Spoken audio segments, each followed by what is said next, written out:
Selamat pagi, salam sejahtera untuk kita semua. Yang terhormat Ibu Regina sebagai dosen pengampu mata kuliah Bahasa Indonesia dan teman-teman kelas A yang berbahagia. Marilah kita panjatkan puji syukur pada kesempatan kali ini kita dapat bertemu pada video online. Tahukah kalian bahwa e-learning dapat diretas?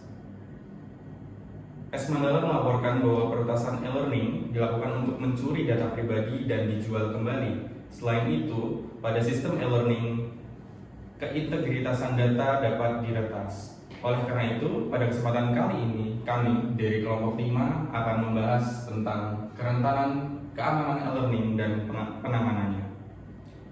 Saya, Benedictus Kevin Okadewantara dengan NIM 235114025. Dan saya Kadek Boni Gunawan dengan NIM 235111035. Saya Alina Balsara dengan NIM 235114037. Saya Gabriela Wisalurin dengan NIM 235114018. Selanjutnya kita masuk pada bagian kajian teori. Jadi S. Mandala melaporkan bahwa peretas sering mencuri data pribadi pengguna untuk dijual kembali. Akhirnya perlu ada kajian mendalam terkait topik tersebut.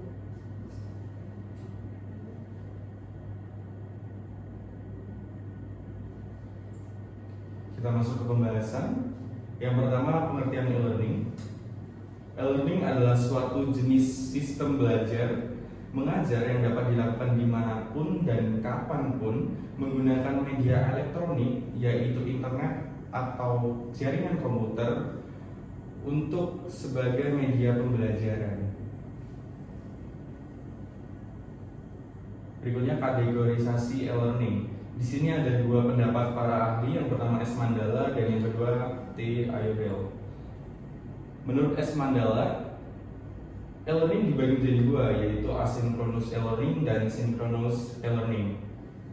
Asynchronous e-learning berarti peserta didik dapat login ke sistem untuk mengunduh dokumen atau mengirim pesan ke instruktur secara tidak langsung, dalam artian mereka mampu berinteraksi tanpa online dalam waktu yang bersamaan. Kemudian synchronous e-learning, peserta didik akan memiliki sesi yang sinkron dan real time dengan instruktur. Jadi terdapat komunikasi secara langsung di dalamnya. Dan synchronous e-learning ini didukung oleh media seperti video conference, contohnya Zoom. Kemudian menurut T. Ayodele membagi menjadi 4 kategorisasi. Yang pertama, self-paced online. Peserta didik dapat mengakses database dari sumber kursus online seperti website. Kemudian self-paced offline, peserta didik dapat mengakses sumber belajar dari database seperti hard drive ataupun CD, DVD. Yang ketiga ada sinkronus, sama seperti pendapat S. Mandala. Pembelajaran dilakukan secara real time dengan instruktur dalam waktu yang sama. Kemudian asynchronous group based, pembelajaran online dilakukan tanpa menentukan di mana lokasinya, jadi secara tidak real time.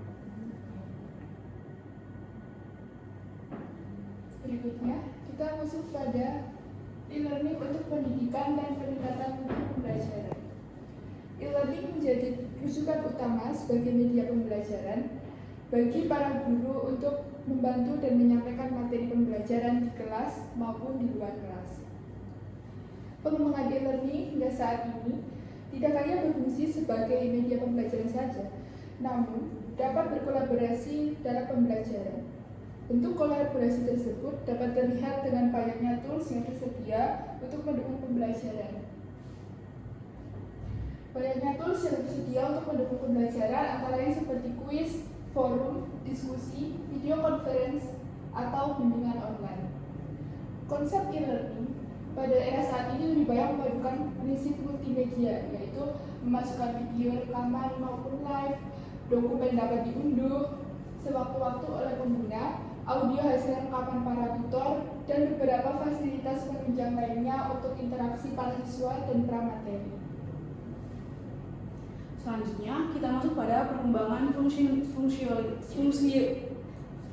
fungsionalitas e-learning. Jadi awalnya sistem e-learning hanya menempatkan konten pembelajaran di internet agar bisa diakses oleh para siswa kapan saja dan di mana saja. Kemudian fungsinya diperluas untuk memungkinkan sesi belajar yang dilakukan kapan saja dan di mana saja secara real time antar user. Yang ketiga, kini e-learning dapat memungkinkan untuk melakukan aktivitas pendaftaran, penilaian, dan posting sertifikasi kelulusan secara online. Yang keempat, menambah fleksibilitas di atas tadi. Saat ini mobile learning telah diperkenalkan, meskipun saat ini penggunanya masih terbatas dan penggunaannya belum semaksimal itu. Yang berikutnya kita masuk pada spesifikasi ideal. Menurut M.A. Helmiawan, suatu sistem e-learning harus memenuhi beberapa kategori berikut.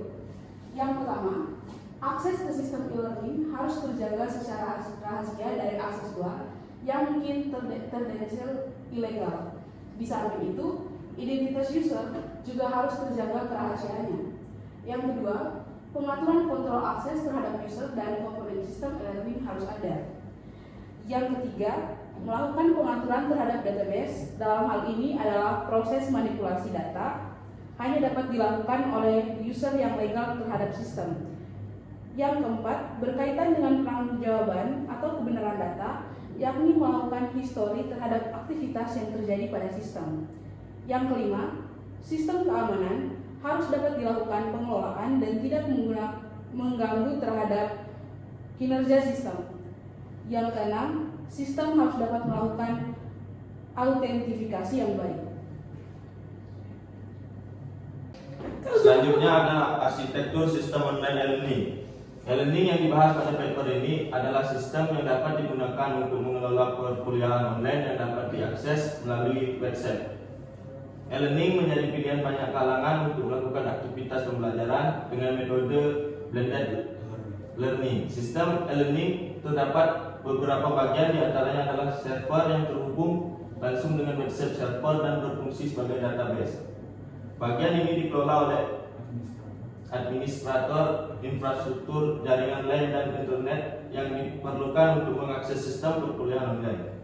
Di lain hal, juga diperlukan adanya koneksi LAN dan internet yang memungkinkan akses server dari luar dan juga ketersediaan komputer klien, baik itu di lingkungan pendidikan seperti laboratorium ataupun di luar laboratorium.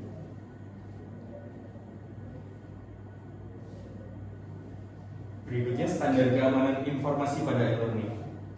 Menurut H.F. Alga Hillay, standar keamanan informasi pada sistem e-learning mencakup 6 hal. Yang pertama, identifikasi adalah proses penentuan user yang mencoba untuk login ke dalam sistem, di mana hanya user tertentu yang berhak untuk mengakses. Kemudian, otorisasi adalah proses bagaimana membedakan dan menentukan antara user yang sudah terkonfirmasi dan yang belum terkonfirmasi. Berikutnya, kerahasiaan. Sistem e-learning memiliki banyak user, di mana user dapat menjadi tamu, pelajar, tutor, dan administrator.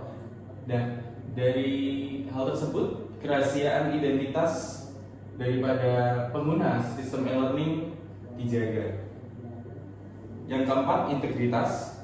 Faktor utama dalam integritas adalah kontrol akses. User hanya berwenang untuk mengakses dan memperbarui isi data, dan tidak ada upaya ilegal untuk memodifikasi isi dan sistem. Dan yang kelima, ketersediaan. Jaminan bahwa data informasi yang dapat diakses oleh user setiap saat di lokasi manapun dan kapanpun dibutuhkan dapat dilihat. Yang terakhir, keenam, non-denial. Sistem dipastikan harus tidak terjadi penolakan layanan. Ini harus menjamin tidak ada penolakan masuk pada sistem disebabkan oleh beberapa hal. Menurut H.F. Alga, aset pada sistem e-learning yang biasanya ditargetkan oleh peretas diantaranya adalah sebagai berikut. Yang pertama, konten atau data pada sistem e-learning. Yang kedua, data personal dari user. Yang ketiga, pesan yang dikirim atau diterima oleh user. Yang keempat, network connectivity. Yang kelima, bandwidth. Selain itu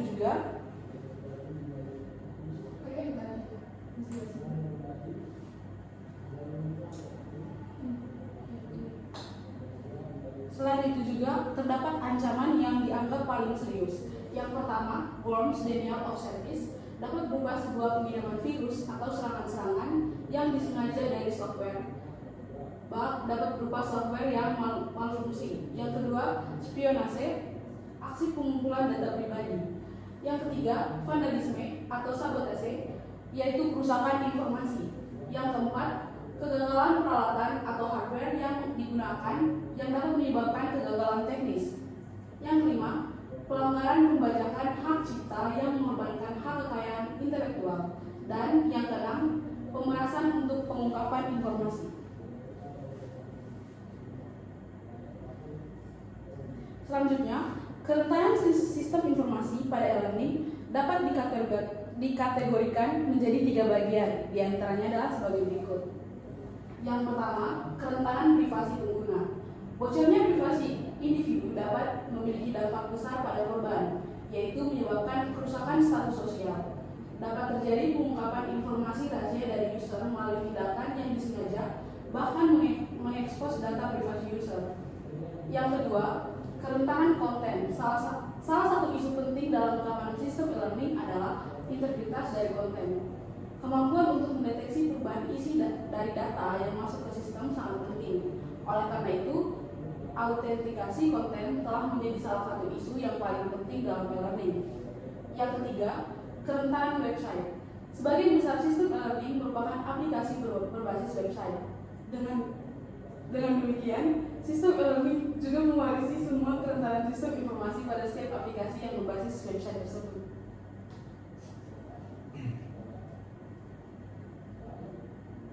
Baik, berikutnya ancaman serangan pada sistem e-learning. Penyebab mengapa aplikasi berbasis website ini rentan terhadap berbagai serangan. Yang pertama, tidak update patch keamanan web server, aplikasi website, dan mesin pengembang. Yang kedua, pengembangan e-learning kurang menerapkan sistem keamanan dalam skrip dan kerentanan baru karena meningkatnya website interaktif. Aplikasi berbasis website, yaitu salah satunya e-learning itu sendiri, rentan terhadap banyak serangan karena sisi gelap internet yang dapat dibedakan menjadi dua kelompok. Yang pertama, teknologi sentris dan non-sentris. Teknologi sentris itu sendiri yaitu peretas menggunakan teknologi dalam menyerang aplikasi berbasis website, namun peretas menggunakan rekayasa sosial dalam mengeksploitasi kelemahan pengguna untuk mengontrol aplikasi berbasis website. Yang kedua, teknologi non-sentris itu termasuk aktivitas pencurian online, penipuan online, cyberbullying, dan menyebarkan informasi palsu, judi online ilegal, membantu kejahatan, dan perilaku tercela lainnya di dunia digital. Berikutnya ancaman. Sedangkan menurut jenis serangan, terdapat aset e-learning dapat dibagi menjadi 2 kategori, yaitu serangan pasif dan serangan aktif. Serangan pasif itu merupakan bentuk melanggar kerahasiaan menggunakan beberapa cara intersepsi, tetapi tidak menyebabkan kerusakan pada isi atau konten yang terkandung dalam sistem e-learning tersebut. Yang kedua, serangan aktif sangat berbahaya karena dapat memodifikasi isi dan merusak keintegritasan suatu data yang ada dalam sistem e-learning tersebut. Berikutnya kita masuk pada penanganan terhadap kerentanan serangan sistem e-learning. Yang pertama ada proteksi privacy. Menurut HF Adelaide, proteksi privacy user pada sistem e-learning memiliki 3 prinsip. Yang pertama ada autentifikasi. Autentifikasi adalah cara untuk memverifikasi identitas user dengan mendapatkan semacam sertifikat. Jadi ketika sertifikat sudah ada, cara selanjutnya adalah otorisasi dimulai. Jadi ketika otorisasi, kita bisa mengamankan lingkungan pembelajaran online. Kemudian ada identifikasi untuk mengetahui identitas dari pengguna. Identifikasi yaitu sudah dijelaskan di sini, nantinya kita bisa mengetahui identitas dari pengguna sistem e-learning. Yang ketiga, ada precise and continuous. untuk memastikan kehadiran seorang pelajar dan peserta didik baru untuk jangka waktu tertentu. Dan selanjutnya ada proteksi konten. Proteksi konten terdapat 4 tingkat dalam agregasi konten, yaitu aset, learning object atau LO, pembelajaran, dan kursus. Selanjutnya ada proteksi aplikasi web. Proteksi aplikasi web, sebuah perlindungan e-learning berdasarkan Intrusion Detection System atau IDS. Dibahas pada literatur ini disebut sistem perlindungan dengan Intrusion Block System atau IDS. Bekerjakan sistem deteksi intrusi yang mengevaluasi apakah jaringan trafik data yang datang ke dalam sistem e-learning berbahaya atau tidak. Dalam kategori berbahaya nantinya data akan diblokir dan dilaporkan hasil karena alasan tersebut. Mereka mengklaim bahwa IDS dapat mencegah 5 serangan imun dosen seperti yang dijabarkan pada sebab sebelumnya, yaitu sebab 6.2. Selanjutnya, M. Serini dan kawan-kawan melakukan penelitian tentang keamanan pada sistem e-learning dengan cara meningkatkan keamanan website browser dengan aplikasi standalone learning awareness.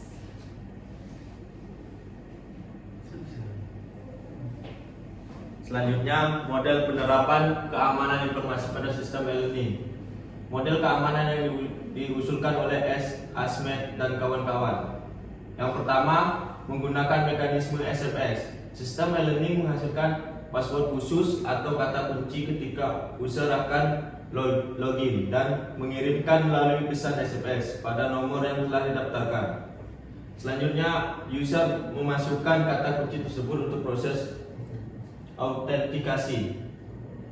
Yang kedua, menggunakan mekanisme biometris. Metode ini menggunakan ciri fisik yang unik untuk dapat melakukan autentikasi. Sebagai contoh adalah sidik jari. Yang ketiga, menggunakan mekanisme token. Metode ini menggunakan sistem autentikasi yang lebih ketat, yaitu dengan penggunaan token atau smart card, sehingga untuk akses tertentu hanya bisa dilakukan oleh login tertentu dengan menggunakan token khusus. Dan yang keempat adalah menggunakan mekanisme digital signature. Pada model ini, sistem e-learning menggunakan tanda tangan elektronik yang dapat digunakan untuk autentikasi identitas pengirim pesan atau penandatanganan dokumen.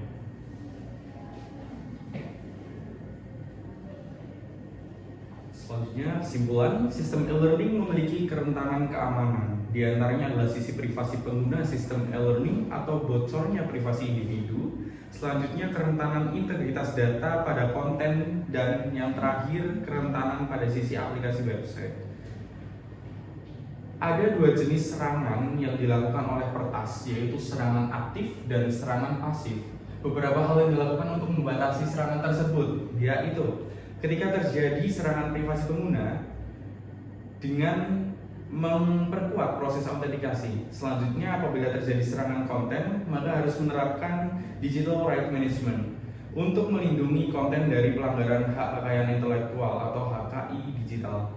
Kemudian, apabila terjadi serangan aplikasi website, maka harus memperkuat sisi keamanan website dengan penggunaan firewall dan VPN untuk menjamin kerahasiaan dan integritas pada sistem e-learning. Sekian presentasi dari kelompok kami. Bunga mawar, bunga selasi, warnanya cerah tiada duanya. Cukup sekian dan terima kasih. Semoga tidak ada yang bertanya. Terima kasih.